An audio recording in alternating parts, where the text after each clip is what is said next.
পালাবদলের পর এসএসসির অযোগ্য চাকরি প্রাপকদের থেকে বেতন আদায়ে তৎপরতা। স্কুল শিক্ষা দপ্তর থেকে জেলা শাসকদের কাছে গেল চিঠি। চিঠিতে সুপ্রিম কোর্টের নির্দেশ মেনে সমস্ত অযোগ্য হিসেবে চিহ্নিত শিক্ষকদের থেকে বেতন উদ্ধার করতে নির্দেশ দেওয়া হয়েছে খবর সূত্রে। 2025 সালের 3রা এপ্রিল অযোগ্যদের বেতন আদায়ে সুপ্রিম কোর্টের নির্দেশ। সূত্রের খবর, এখনো পর্যন্ত সেই বেতন উদ্ধার করা হয়নি।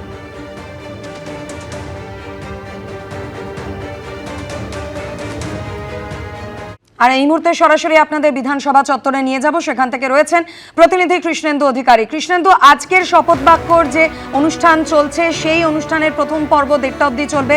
এখনো পর্যন্ত কারা কারা শপথ নিলেন, দ্বিতীয়ার্ধের অনুষ্ঠানে বা কতজন শপথ নেবেন, এই মুহূর্তে কি চলছে সেখানে?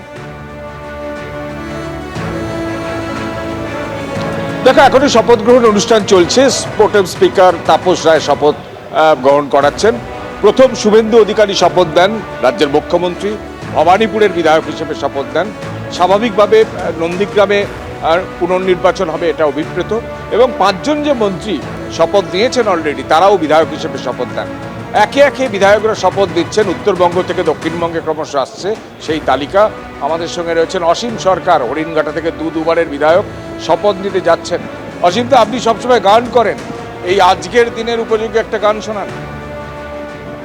আজকে হৃদয়ে যে কি শান্তি, সে শান্তি ভাষায় প্রকাশ করতে পারবো না। কারণ এতদিন মানুষ অত্যন্ত ব্যথা নিয়েছিল। আজ দিদি হেরে গিয়েছে, বাংলায় পদ্ম ফুটেছে, পদ্মগন্ধে সারা বাংলা ভরে উঠেছে। দিদি হেরে গিয়েছে, বাংলায় শান্তি ফিরেছে। ভেবেছিল লোভ দেখাইয়ে ভোটে হবে পার, দিদির বিবির পরে টেক্কা মেরে আমার মোদিজি দেখায় চমৎকার। ওরে, শেষ হলো ওই লক্ষ্মীর ভাণ্ডার, এবার শেষ হয়েছে লক্ষ্মীর ভাণ্ডার। অন্নপূর্ণা দিয়েছে, হেরে গিয়েছে, সুজিতদা ধরা পড়েছে, মুখোশ খুলে গিয়েছে, সুজিতদা ধরা পড়েছে।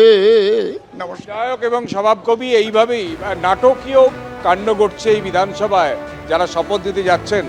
আজকে প্রথম শুভেন্দু অধিকারী আসেন 10:30টার পর। আমি আরও একটা ছবি দেখব, আমি আরও একটা ছবি দেখব যে অসীম সরকার এইভাবেই প্রণাম করছেন। অসীম সরকার এইভাবে প্রণাম করছেন, হ্যাঁ, প্রণাম করে সাষ্টাঙ্গে প্রণাম করে বিধানসভায় তিনি গান গেয়ে সাষ্টাঙ্গে এবার প্রণাম করে এইভাবেই তিনি বিধানসভায় ঢুকছেন। সকাল থেকে একাধিক ঘটনা ঘটছে, যেখানে শুভেন্দু অধিকারী আজকে যখন 10:30টার পর আসেন, প্রথম আজকে এই জায়গাতেই এই নতজানু হয়ে প্রণাম করে তিনি আজকে বিধানসভাকে প্রণাম করে তিনি আজকে বিধানসভার ভেতরে ঢুকেছেন। রাজ্যের মুখ্যমন্ত্রী আজকে বিধায়ক হিসেবে শপথ নেওয়ার আগে এইভাবেই প্রণাম করে আজকে তিনি বিধানসভায় ঢুকেছেন। আমরা জানি যে নরেন্দ্র মোদী শপথ গ্রহণ অনুষ্ঠানে ব্রিগেড প্যারেড গ্রাউন্ডে বাঙালি বা এই পশ্চিমবঙ্গবাসীকে উদ্দেশ্য করে মঞ্চ থেকেই নতজানু হয়েছিলেন। আজকে ঠিক একইভাবে মুখ্যমন্ত্রী শুভেন্দু অধিকারী বিধানসভায় প্রথমবার ঢোকার আগে ঠিক এই জায়গায়, যেখানে রেড কার্পেট পাতা আছে, বিধানসভায় ঢোকার মুখে একদম সিঁড়িতে মুখ্যমন্ত্রী প্রণাম করে বিধানসভাকে তারপর ভেতরে ঢোকেন। নিজের ঘরের মধ্যে বরাদ্দ ছিল, যে বরাদ্দকৃত যে ঘর, সেই ঘরে পুজোর ব্যবস্থা ছিল, সেখানে মুখ্যমন্ত্রী পুজো করেন। সেখানে ঘণ্টা বাজে, সেখানে কাসর বাজে, সেখানে শাঁখ বাজে। তারপর পুজো দিয়ে তারপর মুখ্যমন্ত্রী তিনি বিধায়ক হিসেবে শপথ নেন, ভবানীপুরের বিধায়ক হিসেবে শপথ নেন। আজকে একাধিক বিধায়ক শপথ নিচ্ছেন। যারা মন্ত্রী হিসেবে শপথ নিয়েছেন তারা তো বিধায়ক হিসেবে শপথ নিচ্ছেন।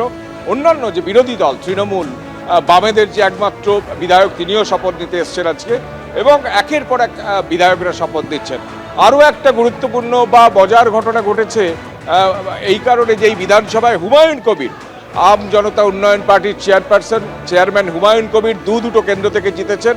তিনি নওদা কেন্দ্র থেকে আজকে শপথ দিয়েছেন। সেই হুমায়ুন কবির আজকে রীতিমতো মুর্শিদাবাদ থেকে মনোহরা সহ মিষ্টি এনেছেন মুখ্যমন্ত্রীকে দেবেন বলে। মুখ্যমন্ত্রীকে মিষ্টি দেবেন বলে হুমায়ুন কবির মুর্শিদাবাদ থেকে মনোহরা নিয়ে প্যাকেটের পর প্যাকেট অন্যান্য সিকিউরিটির সঙ্গে আজকে বিধানসভায় ঢুকেছেন এবং বিধানসভায় অন্যান্য বিধায়করা ঢুকেছেন, বিরোধী বিধায়করা ঢুকেছেন। একদমই কৃষ্ণেন্দু, তুমি আমাদের সঙ্গে থাকো। এবিপি আনন্দ, এগিয়ে থাকে, এগিয়ে রাখে।